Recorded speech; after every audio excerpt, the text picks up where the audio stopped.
On today's show, here we're going to give you the latest on the Donovan Mitchell extension situation, and if it's time to worry about it, let's dive in.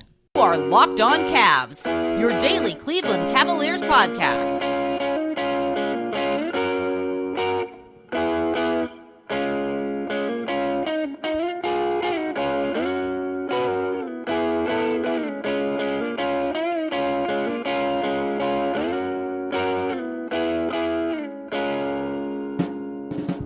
All right, the music you heard on the way in is from our friends at Astro Radio. I'm Chris Manning. That is Evan Dammarell. As always, we have Jake Stevens producing. Evan currently looks like he's doing like an exam and is like stressed out. So I don't really know what's going on over there. Evan, how are you? Stressed is a good way to put it. But, you know, we're hanging in there. It's like that clip from Parks and Rec when Leslie Knope falls down the ditch and just rolls to the very bottom, just kind of gives like a haphazard thumbs up. That's me right now, but how are you? I feel like that's always you, but I'm okay. Let's talk about we have a couple things to get into today. Segments 2 and 3, we're going to talk about Donovan Mitchell's extension latest, what Brian Windhorst has said about this, which has been true for a while, and we're going to should you worry about it? Should you be thinking about this as you get ready for the Cavs season, which starts in games in about a month, but really with media day and practice and everything comes back here very shortly. We're going to start with the only news we really have that's actual firm news, that the Cavs are going to build a new practice facility. This facility is going to be built in conjunction with financial support of the Cleveland Clinic, and there's also going to be Bedrock, Dan Gilbert's company that has a lot of ownership of downtown. They're going to build the Cleveland Clinic Global Peak Performance Center. This will move the Cavs practice facility from Independence to downtown. No exact date on when this will be done. It continues the Cavs' long-term corporate partnership with the Cleveland Clinic. And I think, Evan, that from a basketball standpoint, I think what matters about this is that this is part of a trend of teams putting their facilities in urban areas where players are more likely to live and more likely to spend time and more likely to want to spend time. This is an area, this is a facility that the team will spend more time at in the arena, just due to practices and rehab and all that stuff. This, to me, whenever it happens, I think this is a really big deal. I think this is a pretty sizable investment, and one of the advantages you have when ownership is willing to spend and they're able to get their corporate sponsorship. Like, you can knock Gilbert for a lot of things, I think. I think spending to invest in the back end of the team is absolutely something that you can, and this is. Yeah, I agree with you. I think this is certainly proof of it. I think when Cleveland Clinic courts were constructed in Independence, when we did the reading on Return of the King a while back, a part of that thought process in building it out there was it was closer of a commute for LeBron for practice every day, because LeBron lives in the Montrose, Fairlawn, Bath region, and it's like a 15-20-minute drive, and that's easier than going to downtown, where the Cavs still have their old practice courts and kind of facilities built into the upper sections of Rocket Mortgage Fieldhouse. I think the Charge have a lot of practice there when the Cavs need the facilities, or there's work being done on the courts of the facilities. Like, it's backup courts that the Cavs have there, but it makes a lot of sense. We'll see how long this project takes, but and also just like the impacts and changes to the greater Independence community. Like, is there a financial dip from that? Of course, just because of athletes maybe not doing business there or whatever. But like you said, just from a pure logistics standpoint, a lot of the athletes either live in like Westlake or Crocker Park region, or just like some of the more affluent neighborhoods that are a little bit higher end, but they spend a lot of their time downtown to begin with. They are at the arena from hours before tip off until much after the game, depending on what kind of work they may get in, whether that's rehabilitation or just, you know, physical stuff, or just shooting period after the game as well. And I think having access to the amenities and just more greater things versus kind of what the Cavs have, which is quite a bit. It's always surprising when you like get the in-depth tour of Rocket Mortgage Fieldhouse, like how far back things go within the walls of the arena. But I think this is just a nice feature to have, a nice amenity to have if you're the Cavs. And like, to your point, it's just the next step forward and just kind of player investment, which is something Dan Gilbert's never been shy about. And I think it's just part of the long-term vision of Dan Gilbert reshaping the foundation and future of the greater Cleveland community.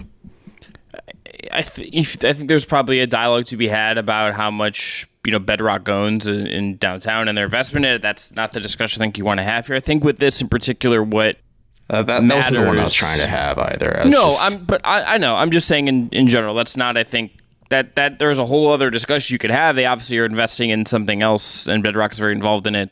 And you can walk around town and find that lots of things are owned by Bedrock. That's again a different conversation. I think the part of this that intrigues me the most is there's a Kobe Allman quote, which is obviously prepared by the press team.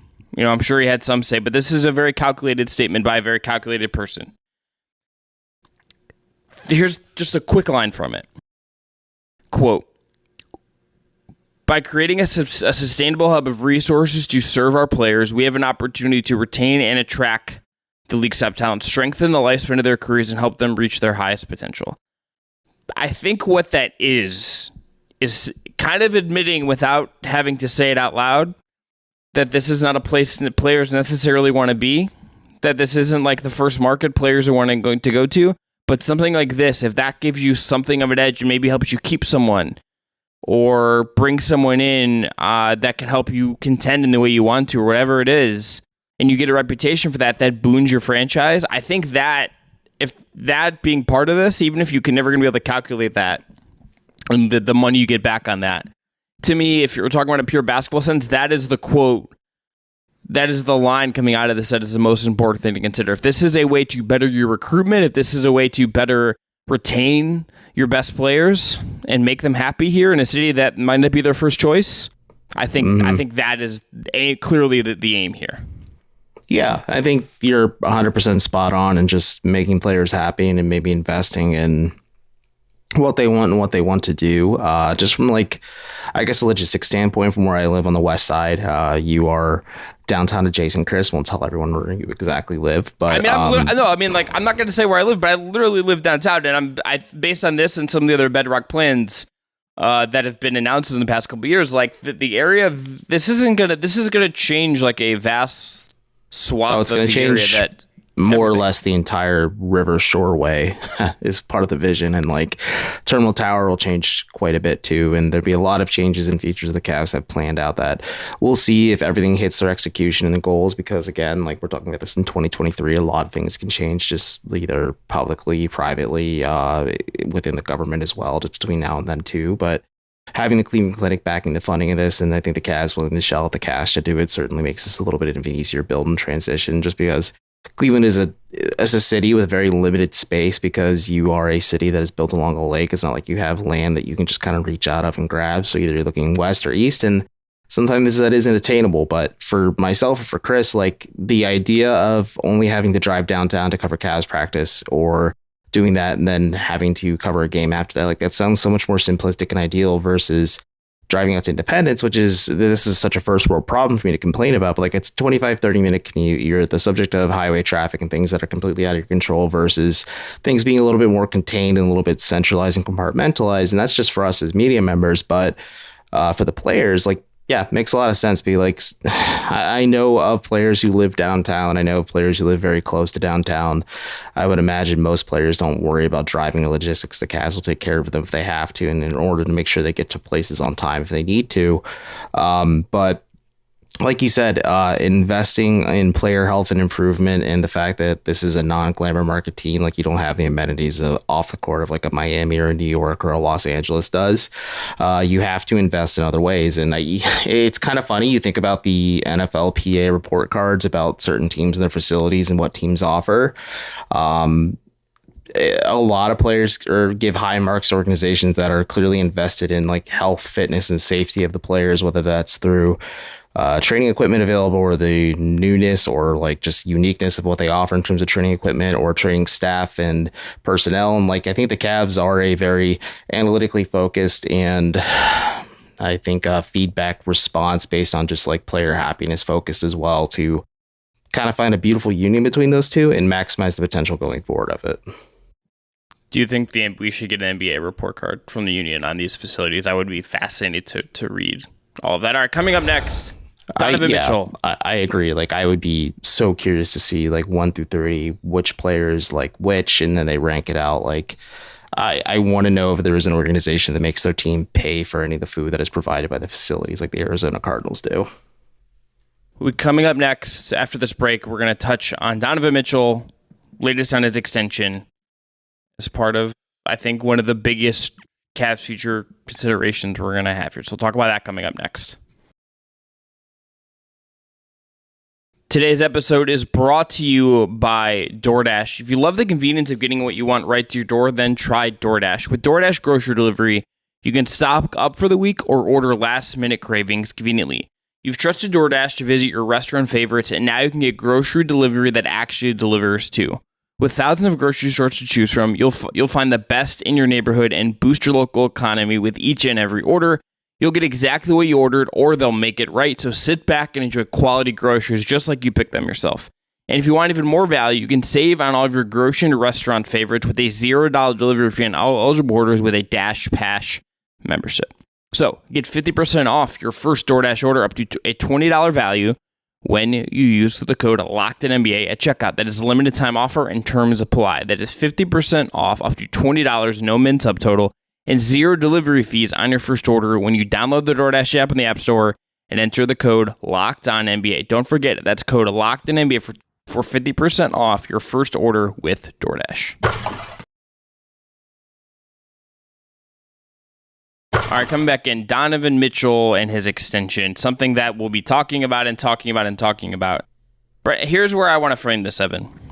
Brian Windhorst goes on TV. He says that Donovan Mitchell's not going to sign an extension right now. That obviously we've known that. And I don't think that's a surprise. I don't think there's necessarily advantage for him to sign it. I think the people that are rushing to say you got to trade him now are out of their minds.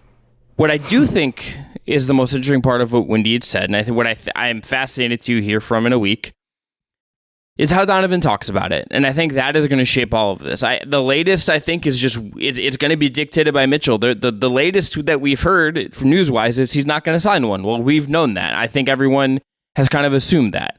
I don't think the Cavs have assumed he was going to sign one, even though he's eligible. What I do think is we're about to find out how he's going to talk about it and what his kind of thoughts are and the tone that sets. That, to me, is really the next. It is the only domino really to fall here as we're looking at a possible Mitchell extension.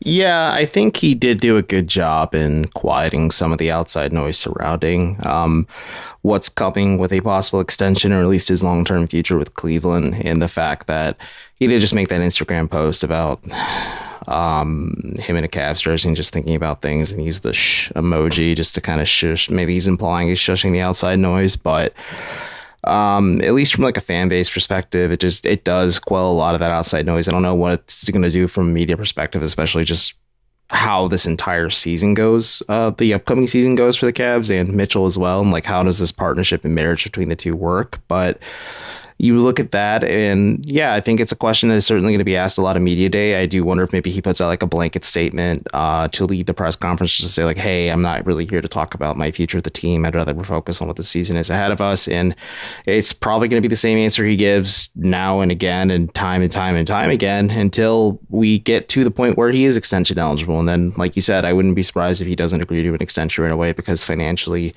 he can make more in the long-term run if he doesn't really mortgage its future, quote unquote, like the Cavs. And of course, things could change between now and then. Like, you don't want an injury or anything like that to happen. But just looking at this from like a pure, like just fly on the wall perspective, I don't think there's going to be much from it. I think he's just going to maintain the stance. And Donovan's just kind of a guy who doesn't really alter his stance or flow on a lot of things. And he's very much one who is quick to deflect or step away from the spotlight when he doesn't want to be in it, and find other avenues and ways to just focus on other topics, whether it's the team itself or his teammates, or maybe even how last season ended, or just anything in between. Like, there's so many other storylines about this Cavs team that could fall to the wayside pretty quickly, just because, like you said, there's some sticker shock, or maybe just some shock value from it coming from Brian Windhorst, one of the most reputable NBA insiders. But it's also not really that big of a surprise if it's just like you or me. Like, I saw it, I'm like, okay, so we just kind of have a confirmation of what we already knew. Here's what I would say in response that I think actually will help us kind of move this conversation forward in an interesting way. Mitchell could do something similar to what Giannis has done. He is not the caliber of Giannis. There's not, I think, the fate of a franchise hanging on Mitchell's shoulders in the way there is with Giannis. But Giannis has been very transparent. Giannis has been about as transparent and frank as you're going to get a superstar being about what he wants. Is Mitchell going to do that? Or is he going to say, I don't want to talk about it. I'm not going to answer questions about it this year. Like, I think there are different ways you could handle this by trying to push it aside that will give you different vibes and give people different feels and tell you different things. The way Giannis has handled it is, I think, frankly, like, even if it's uncomfortable in a little bit because he's being so honest and transparent about, like, hey, like, I could leave. I would rather a superstar do that than just kind of like never talk about it. I understand there's PR implications, but I think, Evan, that to me is the interest. I think there is something to be learned about what's going through Mitchell's brain as far as what he says on media day. And if it all kind of says like, yeah, I want to win, and talks about kind of a little more open than I think we've seen so far, or he's been on Instagram. Yeah, and to your point, like, it could be a PR nightmare because you think a lot of a weird example, of course, just looking at it from like the long term and how his career's gone. But like, I remember when Kyrie like first went to the Boston Celtics, he did like that huge like thing where like, I'm going to be a Celtic for my entire career. Or you have that, or from like a team / maybe like player perspective, just from how a team handles things. Like when Blake Griffin signed that mammoth contract with the Clippers had buyer's remorse pretty soon after and traded him to the Pistons. And this was after a very long piece came out that said that like Steve Ballmer walked Blake Griffin through like a timeline of his life and his basketball career, and like showed his jersey hanging up in the rafters of Staples Center one day as a Clipper. And like, yeah, that can still happen, but you want to avoid this just in terms so it doesn't get messy on either side. But I think Brian Windhorst also just saying like the Cavs were at least not surprised by this, or at least seemingly knew this when they were trying to trade and acquire Mitchell. And it kind of goes hand in hand with what Kobe Allman was saying, that the Donovan Mitchell certainly made a strong first impression with the Cavs in his first season with the team in full. I'm sure he already had a pretty strong reputation and just foundation during his time with Utah as well. But Altman did say like it is on the organization to prove to Mitchell like, hey, we are a winning team, we are a winning program, we do have a pathway for success, and that could lead to NBA finals or conference finals or even championships. Appearances for the first two, and championships just outright in the last one. But we'll see how this goes. I really do think this upcoming season will be a linchpin on the future of Donovan Mitchell, because you could certainly feel the human aspect of him just being like visibly frustrated that he's just fed up with losing so much in the first and second round, that he really wants to play some meaningful basketball at this point in his career. And now the pressure's on the Cavs to kind of show him like, hey, Cleveland may not have the amenities in New York, and it's certainly not home like New York is, but we have a clear vision and path to you winning, versus maybe going to the Knicks or even the Nets in some circumstances as well.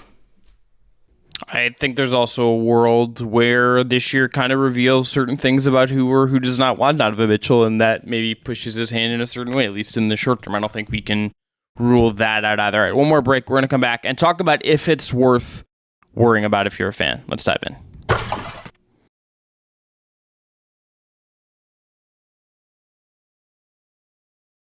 Evan, put yourself in a diehard fan shoes. Would you today be worried about, would you, as the season starts to be worried about Donovan Mitchell not having signed an extension? I think it's a voice in the back of my head, just because if you're a diehard fan or even a casual fan, like I was talking to family members over the weekend who don't follow the Cavs whatsoever, but they are aware of them getting Donovan Mitchell, and then the Cavs getting punked in the first round because they live in Cincinnati and the Cavaliers aren't on as much as the Blue Jackets are for them, or like UC and Xavier. But either way, they watch the Cavs the first round. They're like, oh, well, what are they going to do to keep them? And so I think it's just going to be like an idea in the back of my head. But like as a hardcore diehard fan, the Cavs had one of the better off seasons in the NBA. They prioritized shooting. They got Max Struss, who, according to Chris Fedor, was signed with the impression of being the starting small forward for the Cavs. I'm curious to see if it is a shoe-in or is it a competition between him and Okoro. But like the Cavs made investments to make this team better, to make themselves more deep and diverse, especially come playoff time and when rotations get tighter and maybe you need to prioritize shooting and spacing when you can. I'll be focused on that, and I've been more curious to see how the new pieces fit as just like a hardcore fan. The way I think I approach fandom is similar to how I approach just covering this team in general. But if like I want to put on my dumb fan hat like the Denver Broncos, as long as the Cavs don't lose 70-20 at some point this season, or the basketball equivalent of losing 70-20, like my beloved Broncos did to the Miami Dolphins on Sunday, I won't be too concerned. If that somehow happens, that would be incredible to see, I think, just from like, oh my gosh, this is history. But also, like, I'd be like, yeah, this team's a joke. And I'm not saying the Cavs are a joke, but like, I'm saying the Broncos are. And I'd be like, you just got to blow this thing up. Donovan Mitchell shouldn't be here. He should be in greater pastures, because he's certainly going to leave just because this team can't do anything right, much like the Donkeys of Denver. If I were, I would not be super stressed about it now if I was a fan, because it's been 1 year. It's been 1 week since you looked at me. No, it's been a very successful year, even with the playoff loss. I think as you're starting the season, there's not a ton of reason to me to be overly thinking about that. Now, could he answer stuff in a way at media day and like put that in your head and it gets a little bit weird? Like, yeah, I think that's absolutely possible, that you get in a situation there where like things just get a little bit uncomfortable and you don't really know what to do with that. I don't think that's, entirely out of the question. If he's just like, I'm not, if I always am just, I think it's better, even if your answer is uncomfortable, to just answer questions about this stuff and kind of acknowledge what people are thinking about, than be like, I'm not talking about this. I always just think I respect that as a way of operating as a person more beyond just like a media thing. I also I think this next year, regardless of it's the Cavs' success or what other teams may or may not want Mitchell, I think that's just going to end up having a big part in all of this. I really think there's going to be player movement. There's going to be teams that theoretically he could want to go to, looking at you, Knicks, that could go do other stuff. And if they do other stuff and their chips go to that and it doesn't go to Mitchell, I think that might answer his question. And at that point, the Cavs' case for Mitchell, considering they have Darius Garland and Evan Mobley and all of this stuff, I think their case will be really compelling. And I think a year from now, like next summer, would I be more like weirded out if he's not signing one? Yes. I don't know if the Cavs can go into a year of him in a contract year and not necessarily be concerned about that. But I think right now it feels a little bit too early. And so I think that's interesting. I think Mitchell is just so calculated as an individual in terms of just like giving his answers. I remember when I was in Salt Lake City for his return to Salt Lake for the first time as a visiting player, that a lot of the questions were the comments he made about how it's hard for a black man to kind of connect with the community, especially with one that is so conservative in the greater state of Utah like it is. And like that was a primary focus, but he was clear, succinct, and honest, but like he didn't say anything like edgy or controversial or like try to like push the needle, or like maybe like he doesn't play the media like LeBron does or did, especially when LeBron was in Cleveland. And to your point, I think when he doesn't sign the extension, maybe there is a bit more of a clearer dialogue with Mitchell than there is with LeBron, where with LeBron, it's just more so like, we'll see what he does. And then they just kind of like keep the conversation at arm's length away until maybe the Cavs do something on their own, or maybe figure out what they have to do to keep LeBron. Like, whereas with Mitchell, there's probably a clear dialogue and understanding of like, yeah, Donovan's pretty happy here. He's happy with the stuff going on off the court. He's happy that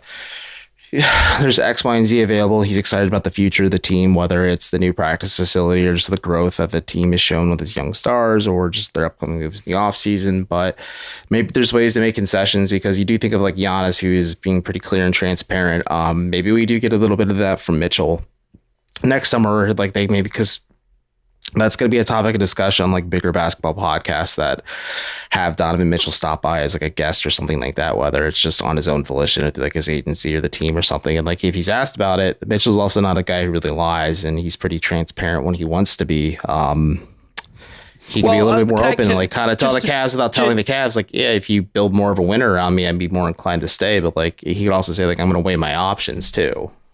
I would just say two things to response. Number one, I think Mitchell sometimes does look, and I get why he does this. He had to talk a lot last year. A lot of the times he just says stuff that isn't actually, if you actually read back what he says, he didn't actually say anything. That very well sounds could good happen. in the moment, but there's not a lot of substance to it, and it's a pretty common practice a lot of celebrities and athletes use. Yeah, I think everyone does it, but I don't think he's particularly the most open in that way. And I think secondly, he's also not LeBron. LeBron is the one player that the Cavs have had in the history of their franchise that I think you can let yourself just get bullied around a little bit because it's LeBron James. That doesn't exist with Mitchell. Mitchell is great. Mitchell was an All-NBA guy last year. It was the best year of his career last year. He's an awesome player. I would sign him to extension today if he would accept it. There's zero question about that. But he's also not LeBron James. And I think at a certain point, if things go to a route where you don't know where it's going, you kind of probably do got to just be like, okay. But that I don't think that's now. I think that's a year. Yeah, it's obviously something to answer your question, go back to like the hardcore fan, not even if you're a hardcore fan, if you have direct decision making or control in the basketball operations of this team, like it's an idea, it's a thought that's always going to be weighing on your mind, but maybe it doesn't carry as much weight as what this upcoming season holds. But maybe some clarity comes through, or clairvoyance comes through midway through the season or towards the end of the season, like Mitchell or his camp kind of warms up, or at least indicates the idea of signing an extension of the Cavs, and not like an extension, but he plans on staying with the team for the foreseeable future. Like that can give you a little bit of relief and a little bit of pause, but also shouldn't let you rest on your laurels either, because depending on how the offseason or the postseason goes in the offseason, like you are now fully figuring out like, okay, what can we do to keep Donovan Mitchell, or do we need to start warming up to the idea of trading this guy so we don't lose him for practically nothing, considering all the assets at least we gave up to acquire him, so that we can at least recoup some of the value. And there's like sunk fallacy and all that stuff that comes with it, but I don't know. If you're the Cavs, you already are in a really nice spot because you have Evan Mobley and Darius Garland to build off of, but you obviously want to have Donovan Mitchell part of your long-term future with those two, because you did pay a pretty penny to acquire him. Yeah. Let's leave it there. I'm Chris Manning. That is Evan Dammarell. Back tomorrow. We're going to dive into the new NBA rest policy, how to fix the Cavs, what we think about it, and much more. Talk to you then. Enjoy the rest of your day.